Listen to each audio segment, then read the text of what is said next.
Hello, everybody. Welcome one, welcome all, and welcome back to the Believe in Iowa State podcast. I'm your host, Tyler Carter.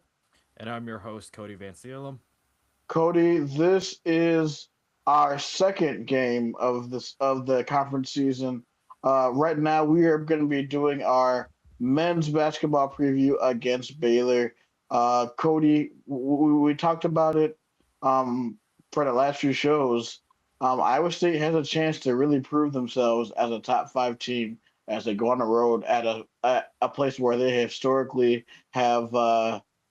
Struggled, which is at Baylor. The last time we played at Baylor, there were Milan Momcilovic. We thought he hit a buzzer beater three, but unfortunately, they ruled that it was no good. So I know Milan has that fresh in his mind from 2 years ago.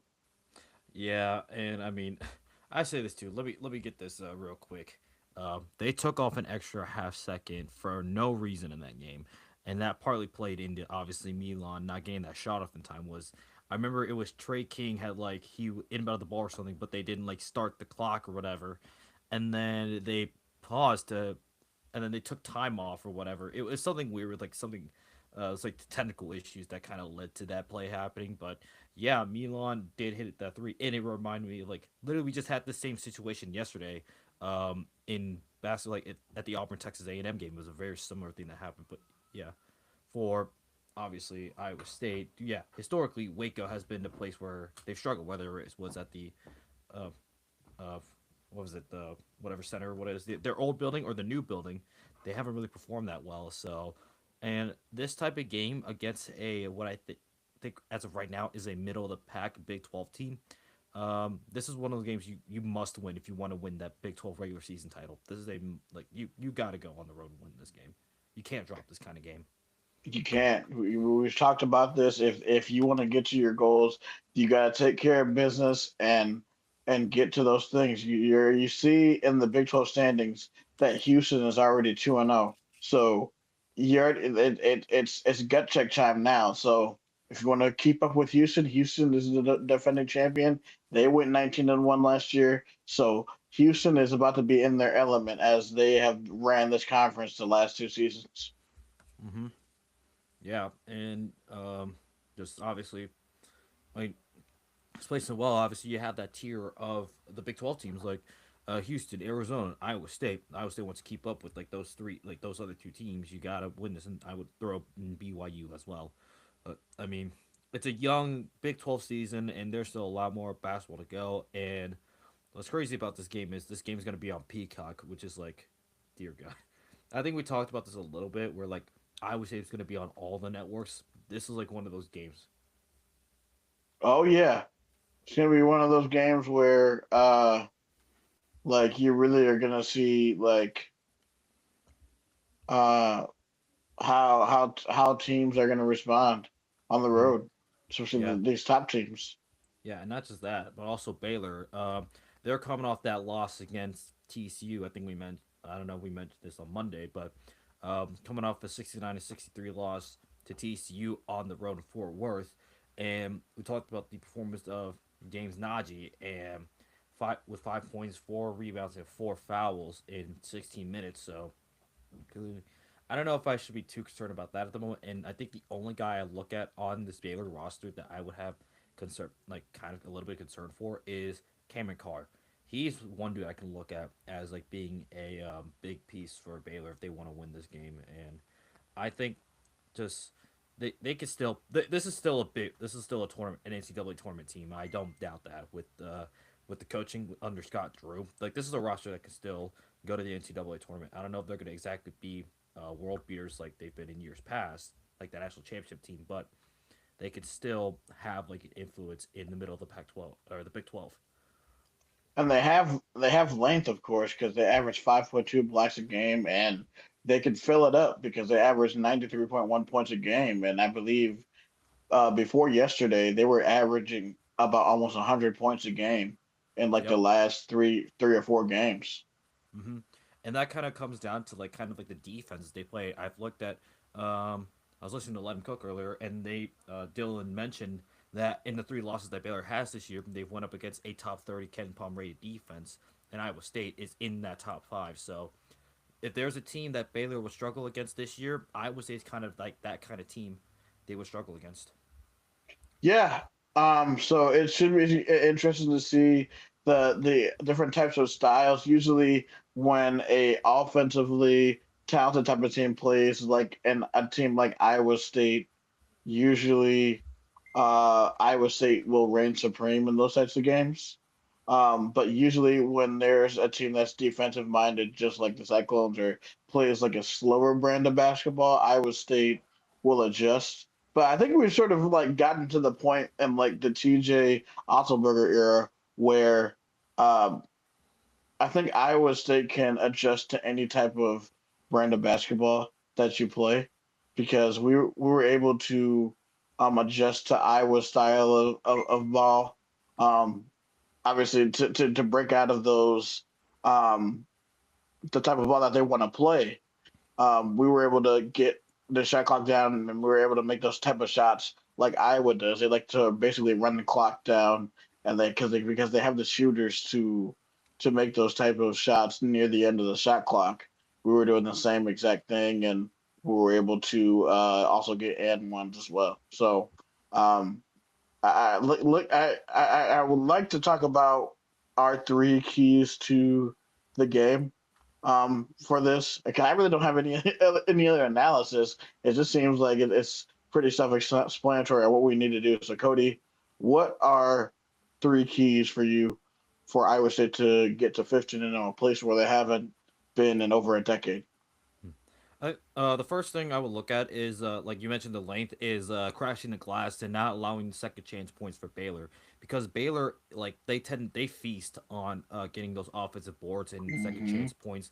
I think they're one of the higher rated teams when it comes to that specific category. So if Iowa State's able to box out, crash the glass, and not allow second chance points for Baylor, they can probably make this game more of like a kind of more of a blowout because with Iowa State's like offensive abilities, if you can really like hone in defensively and not allow second chance points, you can probably run Baylor out of their own gym, kind of like into the second half. So really, that's the biggest thing is crashing the glass defensively. Second, you like obviously we saw like Jamarian Bateman like be a spark off the bench against West Virginia, and that was kind of a nice thing when you saw that obviously only Joshua Jefferson, Killian Torrey only combined for 10 points, and Killian had zero. So continuing to get those bench contributions will be key against like a team like with length, and who knows, you maybe can get like more looks for like the starting lineup. And then number three, you just let Meanwhile keep shooting it. Like at the rate that he's shooting at, you that's a guy you just gotta go to. Like if you're looking for a bucket, you usually go to him. So, and I'm going to imagine that Baylor probably is gonna have him scouted pretty well. So with that, you probably want to see like a step up like elsewhere, whether it's Jefferson putting up points, Lipsy, Buchanan, Torrey, or Bateman. Like this is gonna be like one of those games where I think Baylor is gonna try so hard to stop Milan from getting his production, but you if you could stretch out like that, if you can like really force Baylor's like length, like you mentioned it, you can force them like to be like going all over the place, keep moving the ball around. That's going to be really useful for Iowa State. Yeah, I agree. I think for me, um, like you said, and I'm also going off of Evan Maya. For Evan Maya, they show the offensive efficiency for each for the best lineups. Um, I think like was it O Agbim? I'm sorry. Actually, never mind. The first thing we have to do is we have to. Iowa State is going to have to uh, get the crowd's going to be insane when we get to Waco. It always is. They have that new barn that they're in, and it was insane the last time we played there. So um, for me, how is this team going to adjust to adversity? Um, because like up to this point, Cody, this team really hasn't had a chance to really. I mean, oh yeah, never mind. They did against Iowa, and they came back and did that. Let's see if they can do it again. If they're able to, and obviously that was at home, but let's see if they can do it on the road. I Mm-hmm. just want to see this team battle Session on the road to see if this team is the same as they are home. Yeah, feed Milan. That's my Mhm. second one. Feed Sure. Milan until he proves otherwise that he can't make shots. Continue to feed Milan, Momcilovic, and Yeah. he'll lead us. Third, yeah, like you said, get on the boards, dominate the board. Like this is going to be a big Blake Buchanan game. I can feel it. Joshua Jefferson has a chance to get probably 10 plus rebounds in this game. Our bigs have to be better than their bigs. Like you said, Baylor feasts on the glass, and we have to be better than them. Mhm. Yeah, I mean, you talk about crowd this year. I'm curious how it's going to be. Obviously, when we played there 2 years ago, it was in like February. This is literally like winter break, and I most of the like most schools are probably still on like winter break, unless Baylor is a little bit different. Looking at their academic calendar, but I'd assume like you may not get the same like kind of atmosphere, obviously, because the students aren't necessarily there. Right. Let's see here. Spring. Yep. Yeah. They don't begin classes until January 20th, so the same time Iowa State does. So Oh, gotcha, you're gonna, gotcha. yeah. So you're gonna have a decent atmosphere still, and obviously the build like the city's been in place of difficulty, but it may be a little bit like it's gonna be a little bit different. But I still expect it to be a pretty decent atmosphere for a road Big 12 team, and that's usually just how it is in the conference. Doesn't matter where you go. Typically, the road games aren't easy to win in the Big 12. Definitely. Now with that, let's talk predictions. Does Iowa State get to 15-0 tonight?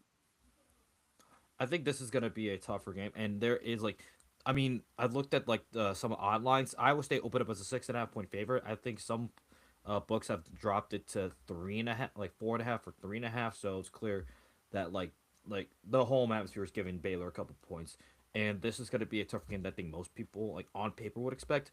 But I think Iowa State does what they need to do, and I think they could be very successful at it. They should be able to like pull away. So I would expect probably like an 82-76 type of game. Like they're gonna go at it like again like late into the second half, and then Iowa State is gonna probably like get a couple shots, maybe cause a turnover late, which helps them pull away. That's a good prediction. My prediction: Iowa State continues their winning streak and they win on the road, 85-78. All right. So, with that, we like we were talking about pre-show.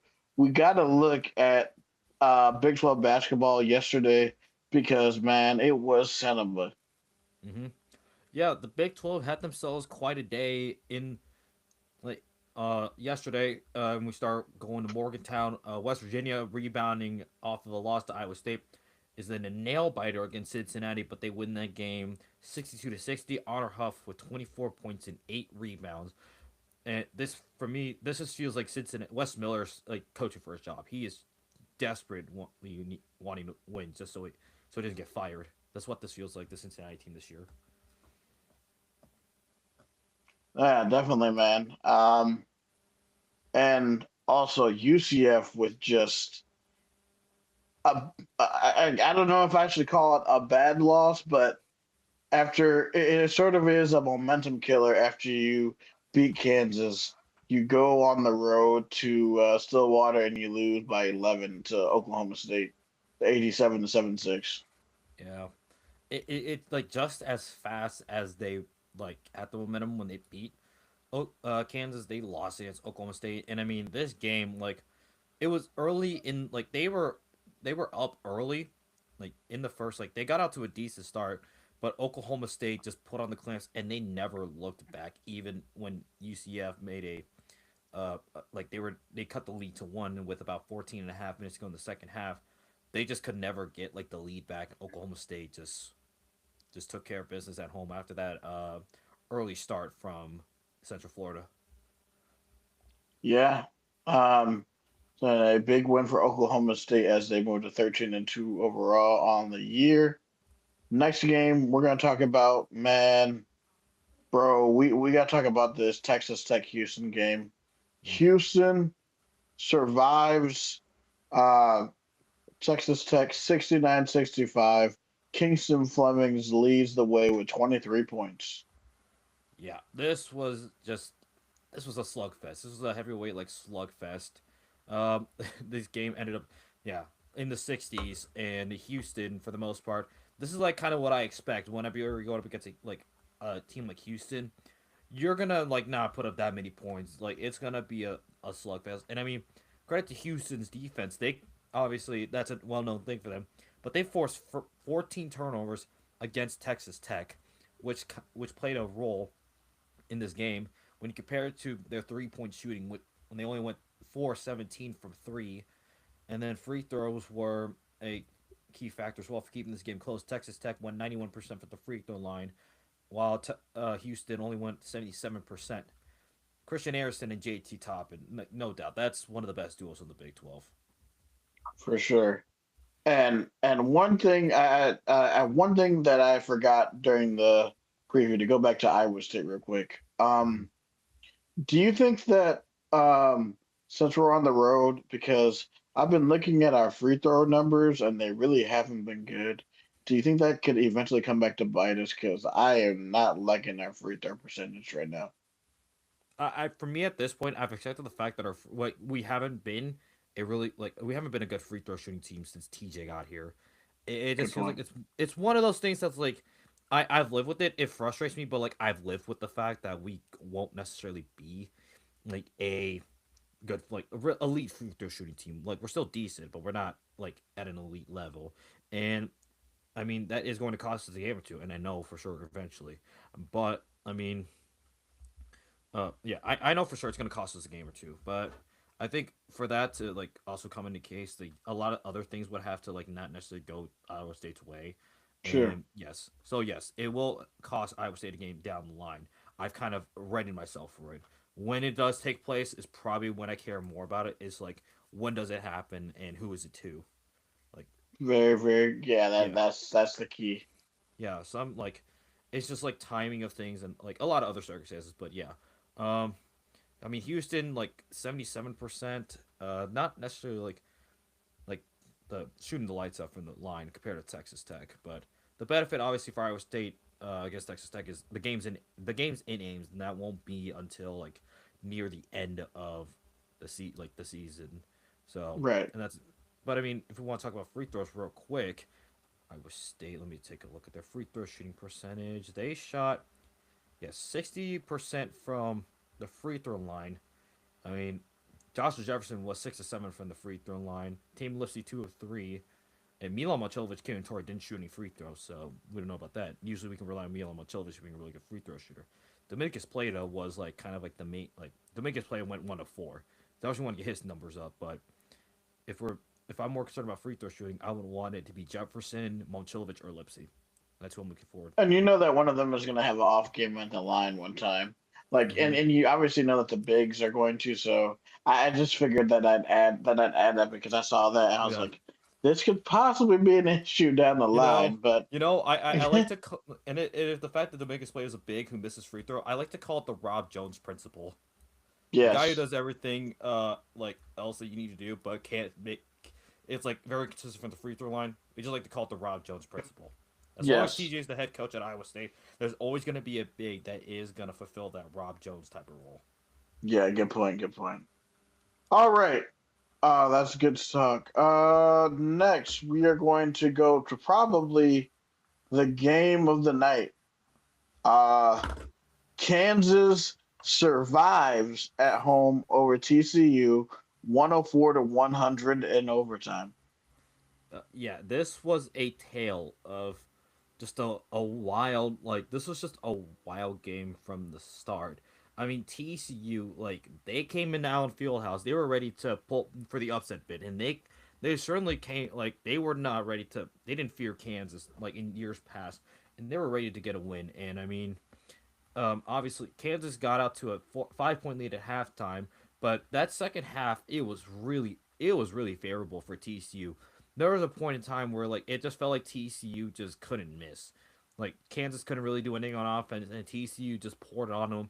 Got up, um, got up by 15 with about 4.5 to go, and then I mean at one point was it 9 points with like 70 seconds to go, but Kansas is able to find a way to force the game into overtime. And I don't know. I don't know if that's more indicative of like Kansas's grit or TCU's inability to finish. Because this like both fan bases did not feel great about this game after, even with Kansas winning it. I mean, this is, but the thing is that this could propel them in different directions. This could propel Kansas to go on a run, and then TCU, it could just propel them to go on a losing streak. Who know? Mm-hmm. Like you never know the way momentum goes. It could either help you or it could hurt you. Yeah. I'm really just dumbfounded by the fact that at 5:19 in the second half, they had the TCU had a 98.7 win probability, which is absolutely insane. This is like a massive choke job by them. Yeah, this was an all time. This was an all time collapse from Kansas. Or no, no, not Kansas. TCU. I think what I looked at too is TCU got too conservative on offense. With about six Mm, and a half, like it felt like they got too conservative on offense. They weren't trying to go for the kill shot. They were just trying to run out the clock and get out of like Lawrence. That's not how you do it against Kansas. You gotta like go in. If you have them down, you gotta finish the job. Otherwise, you give them a chance to come back, and that's exactly what they did. And part of this too was I mean, Darren Peterson put up 32 points in this game, and he, jeez, I mean, he came on late when Kansas was down three with like 10 seconds to go or something. He chucks up a shot and gets fouled and has three free throws to tie the game, and he nails all three of them. And even like with the man. weird, it's the weird dilemma with Darren Peterson, but that's a big moment for him. The year has been kind of weird, like with Darren Peterson, the way like his minutes have been.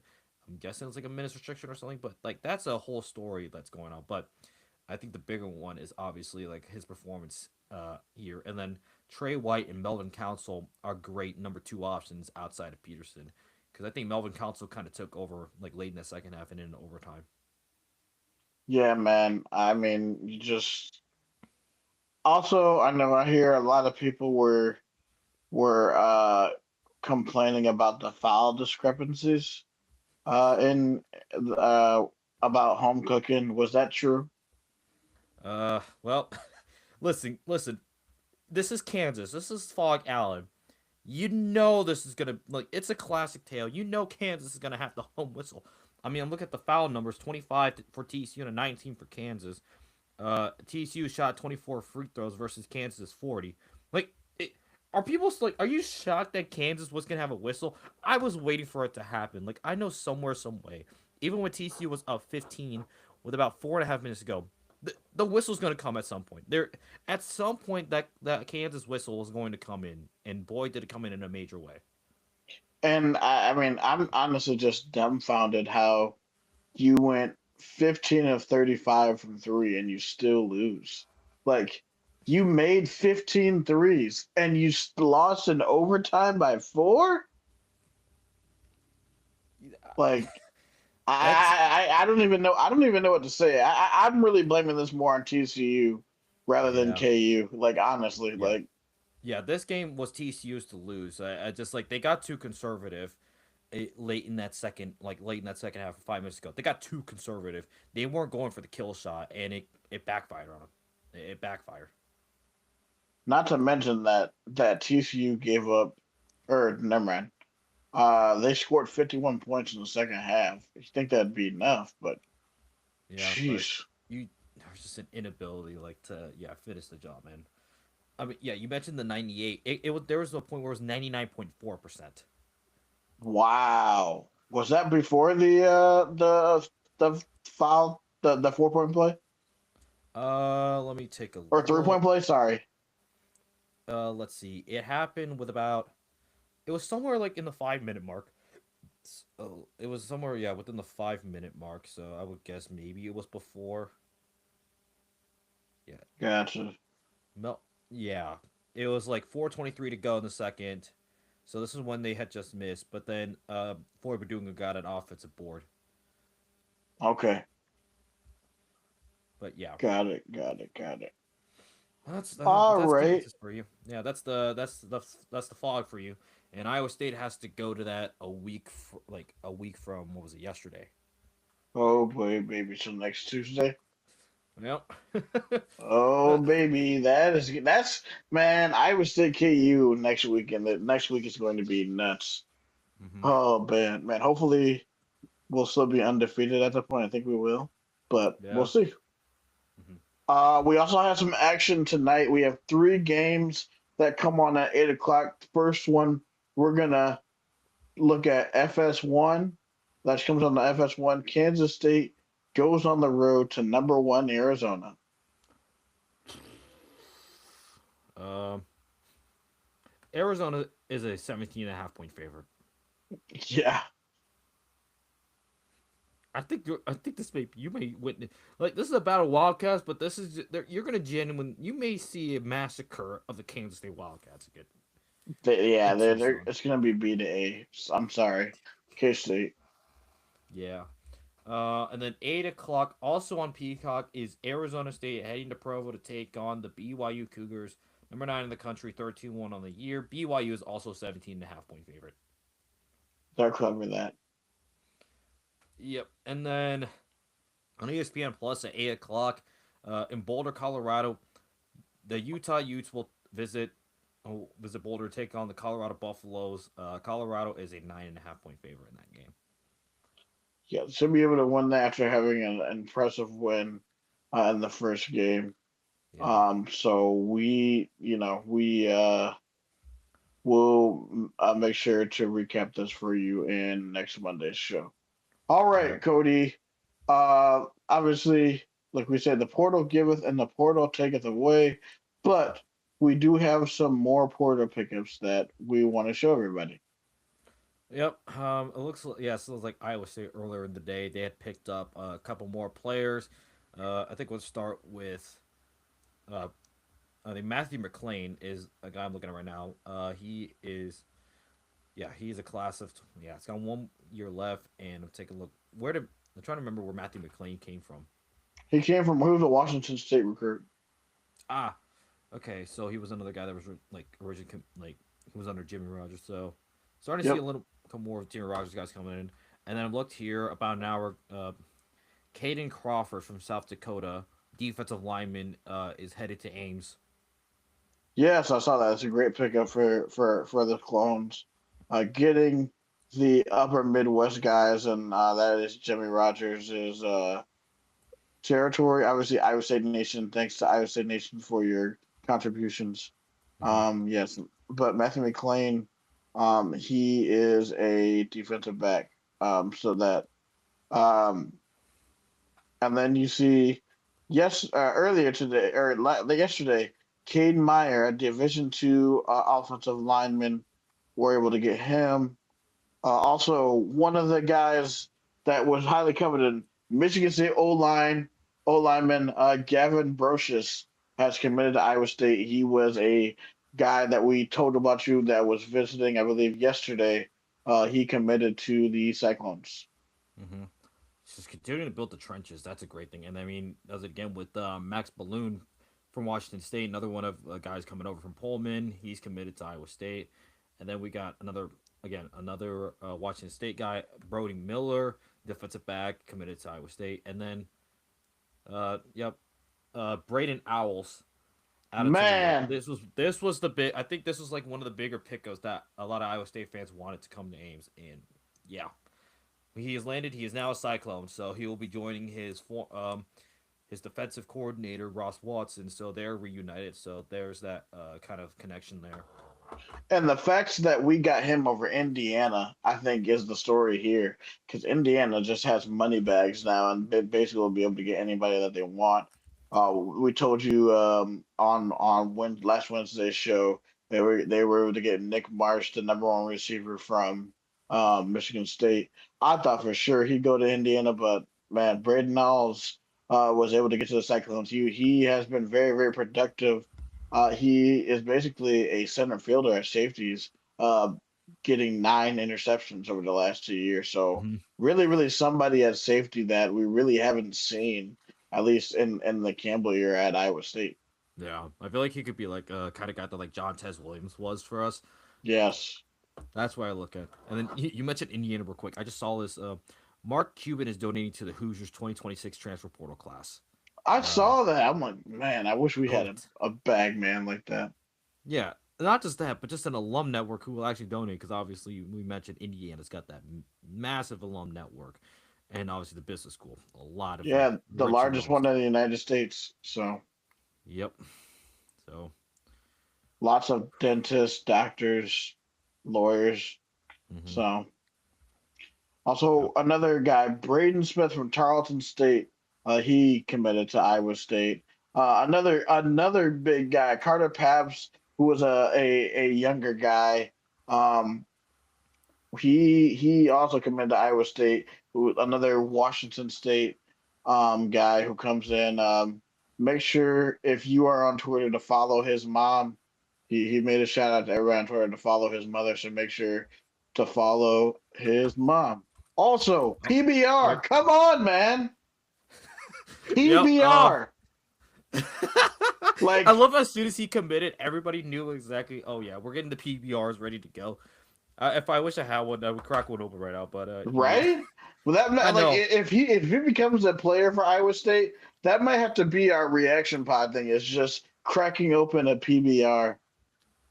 Yeah, the PBR, the supplies, like the amount of PBRs gonna be consumed will be next to like the Bush Lights they're gonna be happening. Just the amount I expect a good amount of PBRs to be at the tailgates next year or this coming season. I feel like I have to get at least like a 12 pack of them now for the Shit, I might have to tailgates. do that too at some point. We gonna be tailgating together, so shoot. Oh yeah. But yeah, I'm excited. Like, I mean, you add him to the guy that we added from Tulane. Dude, yeah.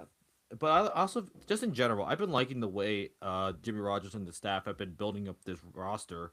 I mean, we forgot to mention Montana right tackle Colin Amick is committed to Iowa State. He Yeah. comes from the Grizzlies of Montana, an FCS powerhouse. Sullivan Slimgen, linebacker from Washington State. Love that name. I feel like he's gonna be one of those guys that like everybody's gonna look to. Like he's gonna be a fun guy to Yep. watch. Sullivan Slimkin. Omari Hayes, who a speedster out of Tulane. I know we're in with a guy from LSU, our LSU wide receiver. Apparently LSU fans were upset that he was going into the portal. So man, it's all coming along. I'm really starting to like honestly.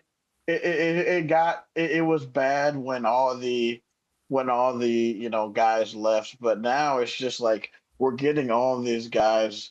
At least we're probably getting like all the priority gets, and it Yeah. seems like probably in the next week, we're going to be getting is like more depth guys, and I think by that time we'll know um the total team makeup of the team because as soon as school starts, that's when camp starts. So Yeah. we'll really know the makeup of this team Yeah. when they get back when school is back in session. Yeah, one thing I hope for is like obviously I think one position I think is still in the air is running back. That's the one position we Yeah. still have to fill. But I did hear running back from Michigan is in the portal, so he could be a potential target. Oh, that would be Yeah. a huge get for Cyclones. Yeah, let me see here. Michigan running back. I'm gonna look and see on the Twitterverse to see if that one guy from. Oh, and then there. Do you remember that Illinois State guy? Oh, Boyd or whatever. No, that's a Michigan State receiver. Lord, I forgot. Lord. I just saw him. Oh, was he the one that like that caught that touchdown in the FCS like in overtime? Yeah. Oh, that dude. I don't Okay. know if he was yeah. Oh, Dylan Lord. Okay. Yes. So Dylan Lord, he went for 74 for 734 and 5 TDs. I know a lot of Cyclone fans were looking maybe that he is a guy that they want to get. So like I don't know. Mhm. We'll see what they do, but um Yep. yeah. Yeah, and I found the guy that I was thinking about, Bryson Kuzdal. He appeared in 7 games last year for the Michigan Wolverines, rushed for 326 yards and 4 TDs. So he's got 2 years left of eligibility. Oh, okay. Nice, nice. So he's a guy I would definitely consider hoping that like the staff look towards getting because obviously that running back room is something that we need to fill. But I do, in general, like the way the team has been built. Started from the inside with the defensive lineman, the offensive lineman, obviously keeping those Iowa like the original Iowa State offensive defensive lineman. Get a bunch of offensive linemen, and then you like kind of go out because like the two most expensive positions in like in college football is quarterback and like defensive line. So glad that that was the priority, and then now we're expanding that like out and whatnot. But I mean, there is a lot of meat that's going to be going on in that facility. So I better hope them steaks are ready to go. Yeah, get ready. Iowa pork, and Iowa meat. Iowa meat. Farm Story Meats. Y'all better be ready for Farm Story Meats, a possible sponsor, a future sponsor, but not yet. Um, you guys are gonna need to to pick it up, man. We got a whole bunch of beef in the Cyclone locker room. All right, guys, we are going to end today's show. Wanted to do just a little preview for you. A big thank you to our sponsor FanDuel. Before we go, I wanted to share a tweet by content creator Annie Agar. She says, "We're about to have the greatest football weekend. Plan accordingly." Obviously, why am I sharing this? Because on FanDuel, we have Thursday and Friday, we have the college football playoff. We have uh, Super Wildcard Weekend Saturday, Rams, Panthers, Packers, Bears. Sunday, Bills, Jags, 49ers, Eagles, Chargers, Pats. And then on Monday, we have Texans, Steelers. So you may be asking, Tyler, why did you share that? What's the point?